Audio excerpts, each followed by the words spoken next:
भाई एक सवाल है जिस पे तुम एकदम स्टक हो और बार बार सोच रहे हो, क्या इस बार क्यूए का कोई भी क्वेश्चन गलत है या किसी भी क्वेश्चन के मल्टीपल आंसर सही है? कैन वी एक्सपेक्ट 1 और 2 marks as a grace marks? तो सबसे पहले तो मैं आपको बता देती हूँ बेटा, जनवरी 2026 का पेपर पिछले अटेम्प्ट के कंपैरिजन में बहुत ही ज़्यादा डायरेक्ट और इजी पूछा गया है। आप में से काफ़ी बच्चे बहुत ज़्यादा खुश हैं, आप सब इस चीज़ को एग्री करेंगे। अब रही बात पूरे के पूरे 100 सवालों की, तो भाई इसी चैनल पे मैं एक एक क्वेश्चन का डिटेल डिस्कशन तुम्हारे साथ कर चुकी हूँ। जब हम डिटेल डिस्कशन कर रहे थे तो हमने देखा यार क्वेश्चंस तो ठीक है, काफ़ी डायरेक्ट है, इजी पूछे गए हैं, लेकिन एक आपका ऐसा क्वेश्चन सामने टकराया है जिसमें हो सकता है कि आपको maybe there is a possibility कि शायद आपको मार्क्स मिल जाए। The question is of logical reasoning बेटा। मैं एक सेकंड आपको वो क्वेश्चन दिखा देती हूँ। आप बच्चे भी प्लीज़ मुझे कमेंट सेक्शन में बताना कि आपने उसका क्या आंसर टिक किया है। Just give me a second. ये रहा तुम्हारा सवाल, ठीक है। अब देखो, अगर मैं इस क्वेश्चन को डायरेक्टली देखती हूँ, ऑड नंबर बताना है इस सीरीज में, तो साफ साफ समझ में आ रहा है 15 होगा, ठीक है। आप में से काफ़ी बच्चों ने 15 टिक किया होगा। यार मैं भी इसका आंसर ना 15 टिक करके आ रही हूँ, क्योंकि बाकी सब तो कोई सारे के सारे नंबर प्राइम है। 7, 11, 13, 19, 23 दे ऑल आर प्राइम, ठीक है। बट अगर 15 की बात करते हैं तो 15 आपका प्राइम नहीं है। So this could be the odd man out here. But there is also a possibility, जिस बच्चे ने इस क्वेश्चन को दूसरे मेथड से ट्राई किया, जैसे अगर आपने यहाँ पे डिफरेंस निकालने की कोशिश की, सो 11 में से 7 गया 4, उसके बाद 13 में से 11 गया 2, और यहाँ पे 15 में से अगर 13 जाता है तो 2, और ये 4 आ रहा है ना। 19 से 15 जाने पे 4 मिलता है, और 23 में से अगर 19 जा रहा है तो इधर भी 4 मिलता है। तो मतलब यार इस 13 की वजह से प्रॉब्लम क्रिएट हो रही है, this is creating a problem. So 13 की वजह से देखो डिफरेंस 4 4 का नहीं आ रहा है। सो ये तुम्हारा ऑड मैन आउट यहाँ पे हो सकता है। सो ये पॉसिबिलिटी है इस क्वेश्चन में कि may be you will get marks for this और दिस। देखो, लेकिन लॉजिकल रीजनिंग में ऐसा देखा गया है कि इंस्टीट्यूट अपने आंसर की में जो आंसर देती है, मोस्ट ऑफ द टाइम या तुम्हारा वही आंसर सही होगा, but there is a possibility कि शायद आपको इस पे मार्क्स मिल जाए, क्योंकि ये लॉजिक भी बिल्कुल सही बैठ रहा है। तो येस, अगर तुम्हारे 39 मार्क्स आ रहे हैं, you can still expect to get 40 and just clear the examination. But मैं आपको एक बात सच बता देती हूँ बेटा, इस बार का पेपर पिछले अटेम्प्ट के कंपैरिजन में बहुत ही ज़्यादा सरल पूछा गया है। चाहे स्टैटिस्टिक्स हो, थ्योरी के क्वेश्चंस, आपके लॉजिकल रीजनिंग, मैथमेटिक्स के क्वेश्चंस, सब बहुत ही ज़्यादा एकदम टू द पॉइंट पूछे गए हैं। मतलब अगर आपने स्टार्टिंग से प्रिपरेशन की है तो डेफिनेटली आपको ये वाला पेपर बहुत ही ज़्यादा आसान लगा होगा। अब इसके साथ मैं आपको बता देती हूँ बेटा जी, आप सब बच्चे एग्जाम दे के बैठे हैं अभी।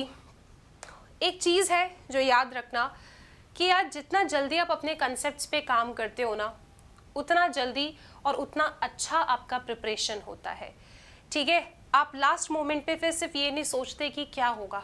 अगर आप अपनी प्रिपरेशन सही तरीके से कर रहे हो तो डेफिनेटली पेपर आप बहुत अच्छे तरीके से क्लियर करते हो।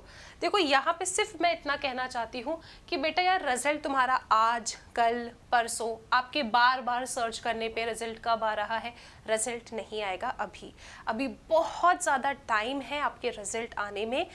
आप बच्चे अपने पढ़ाई के मोमेंटम को ब्रेक मत करिएगा, ठीक है। अगर आप पूरा टाइम वेस्ट कर रहे हैं, रिजल्ट आया फिर अपने इंटर की तैयारी कर रहे हो, आपने बहुत सारे डेज वेस्ट कर दिए इस बीच में। लेकिन अगर आप बच्चे अभी, ठीक है, आपने ब्रेक ले लिया, उसके बाद यहाँ पे जो 9th एंड 11th फरवरी से हमारे सीए इंटर के वार्म अप बैचेस स्टार्ट हो रहे हैं, उसमें एनरोल करके अपनी प्रिपरेशन स्टार्ट कर दिया, अपनी पढ़ाई का वो जो आपका एक स्पीड था, उस स्पीड को बना के रखा, सब्जेक्ट को समझा। ट्रस्ट मी, आपको जब रिजल्ट आएगा ना, बहुत खुशी मिलेगी कि आपने अपना समय बर्बाद नहीं किया। आप 40 to 45 डेज अहेड है और उसके बाद आप अपने इंटर के बैचेस में प्रिपरेशन कर ही रहे हैं। सिर्फ वार्म अप में ज़रूर अभी आइए, सब्जेक्ट को समझिए। ये देखो यार कि फाउंडेशन से इंटर कितना अलग है। बेटा अगर 1% भी आपके मन में डाउट है ना कि मैम अगर रिजल्ट क्लियर नहीं, अगर पेपर क्लियर नहीं हुआ तो क्या होगा, तो बच्चे we understand this thing and इसीलिए आप सभी बच्चों के लिए CA अश्योर ऑफर पहले आ ही जाता है। हम समझते हैं कि यार बच्चे के मन में एक टेंशन होगी, लेकिन हम ये भी चाहते हैं कि तुम अपने समय को बर्बाद ना करो। तो तुम्हारे पास यहाँ पे CA अश्योर ऑफर है। एक बार मैं आप सबको बता देती हूँ कि CA अश्योर ऑफर में क्या है। आप अपनी CA इंटर जनवरी 2027 की प्रिपरेशन स्टार्ट कर सकते हैं with zero financial risk here. CA intermediate का सब्सक्रिप्शन आप अगर 1 साल या उसके ऊपर का लेते हैं तो आप अपनी क्या कर रहे हैं, इंटर की प्रिपरेशन स्टार्ट कर रहे हैं। अब आपके देखो रिजल्ट में 2 ही पॉसिबिलिटी है, either you will clear the examination. अगर आपने क्लियर कर दिया तो बहुत ही अच्छी बात है यार, आप अपने इंटर की प्रिपरेशन कर रहे हो, 1 मंथ अहेड हो, ठीक है। लेकिन इफ इन केस मान लो यार कि अगर आपका पेपर क्लियर नहीं हो पाता है, still the entire team is with you. आपका जो CA फाउंडेशन का सब्सक्रिप्शन है उसे मई 26 तक के लिए एक्सटेंड कर दिया जाएगा, फ्री कर दिया जाएगा, और जो CA इंटरमीडिएट का सब्सक्रिप्शन है उसमें एक्सटेंशन मिल जाएगा नेक्स्ट अटेम्प्ट तक। तो है ना शानदार ऑफर। और साथ में आपका वार्म अप बैच स्टार्ट हो रहा है 9 एंड 11 फरवरी से। अभी जाके विद द अश्योर ऑफर आप एनरोल कर सकते हैं। Now see this thing is very important, January 31 last day होगा CA अश्योर के साथ एनरोलमेंट करने का। अब यार ये तुम्हारे वार्म अप बैचेस है, यहाँ पे देख लो आप। एक है आपका बैच 1, ठीक है, जो स्टार्ट हो रहा है 9 फरवरी से, और दूसरा बैच है आपका जो स्टार्ट हो रहा है 11 फरवरी से।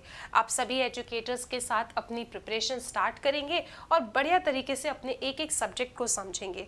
बेटा हमेशा याद रखना कि जब आप पढ़ाई कर रहे हो तब हमेशा सोचो कि यार मुझे ना रैंक लेकर आना है, मुझे बहुत अच्छा स्कोर करना है, और ये पॉसिबल है। अनअकैडमी बेस्ट रिजल्ट प्रोड्यूस करता है। We are there with you in each and every step. लेकिन हमेशा याद रखना कि अगर आप थोड़ा सा कुछ एक्स्ट्रा ऑर्डिनरी करते हो ना, तो डेफिनेटली आपको रिजल्ट भी बहुत अच्छे मिलते हैं। अगर तुम अभी सिर्फ आम जिंदगी जीते रहोगे, रिजल्ट का वेट करते रहोगे, बार बार पेपर को उठा के मार्क्स कैलकुलेट करते रहोगे, बार बार जाके चेक करोगे, यूट्यूब स्क्रॉल कर रहे हो, देख रहे हो कब आ रहा है रिजल्ट, आप टाइम वेस्ट कर रहे हो। लेकिन अगर आप पढ़ना स्टार्ट करते हो, आप टॉपर्स की स्ट्रैटेजी फॉलो करते हो। अब यहाँ मैं आपको बता देती हूँ बेटा, जब आप सब्सक्रिप्शन लेते हो तो आपके पास 100% लाइव विद अनलिमिटेड व्यूज आपको मिल जाते हैं। मल्टीपल एजुकेटर्स हैं पर सब्जेक्ट के लिए, स्ट्रक्चर्ड कोर्स है, टाइमली कंप्लीशन है, आपका कॉम्प्रिहेंसिव स्टडी होता है, 3 लेवल ऑफ रिवीजन है, RTP, MTP, पास्ट अटेम्प्ट के क्वेश्चन सब कुछ कराए जाते हैं। यहाँ पे आपको एजुकेटर की हार्ड कॉपी बुक्स मिलती है, सॉफ्ट कॉपी नोट्स अवेलेबल है, 24/7 डाउट सॉल्विंग है, 1-on-1 मेंटरशिप है, और इसके साथ 10 मंथली इवैल्यूएटेड टेस्ट पेपर भी आपको मिल जाते हैं। फिर आपके मन में एक सवाल आता है कि मैम 12 मंथ का सब्सक्रिप्शन का भी ऑप्शन आ रहा है, 15 मंथ का भी ऑप्शन आ रहा है, क्या लेना चाहिए मुझे? सो बेटा देखो, मैं आपको बता देती हूँ, अभी तक जितने भी बच्चे पिछले अटेम्प्ट्स में अगर सब्सक्रिप्शन लिया है, so they have opted for 15 month subscription. आप अपनी नीड्स के अकॉर्डिंग यहाँ पे डिसीजन ले सकते हैं, ठीक है। अगर आपका यार डेली स्टडी टाइम 4 से 6 घंटे का है तो definitely you should opt for 15 month subscription. अगर आप स्टूडेंट हैं, कॉलेज स्टूडेंट हैं या वर्किंग प्रोफेशनल है, तो लिमिटेड टाइम है, तो सब चीज़ अच्छे से मैनेज अगर आप करना चाहते हैं, सो गो फॉर 15 मंथ का सब्सक्रिप्शन, ठीक है। यहाँ पे देखो ये क्यों बेस्ट सेलर है ये भी बता देती हूँ, क्योंकि 1 अटेम्प्ट बैकअप ऑप्शन आपके पास हो जाता है जस्ट एडिशनल प्राइस ऑफ 2500 पे करने पे। बाकी अगर आप ठीक है एकदम बढ़िया तरीके से 8 से 10 घंटे पढ़ सकते हो, then definitely go for 12 month subscription. अब यहाँ मैं आपको बता देती हूँ बेटा, 29 जनवरी लास्ट डे है जब आपका 60% ऑफ का ऑफर भी समाप्त हो जाएगा। आप यहाँ पे प्लस और आइकॉनिक के प्राइजेस देख सकते हो, बहुत ही ज़्यादा प्राइस में ड्रॉप है। Just use the code SS12, 2 batches under 1 subscription आपको मिल जाता है। तो बढ़िया तरीके से अपनी इंटर की प्रिपरेशन स्टार्ट करिए। Thank you so much.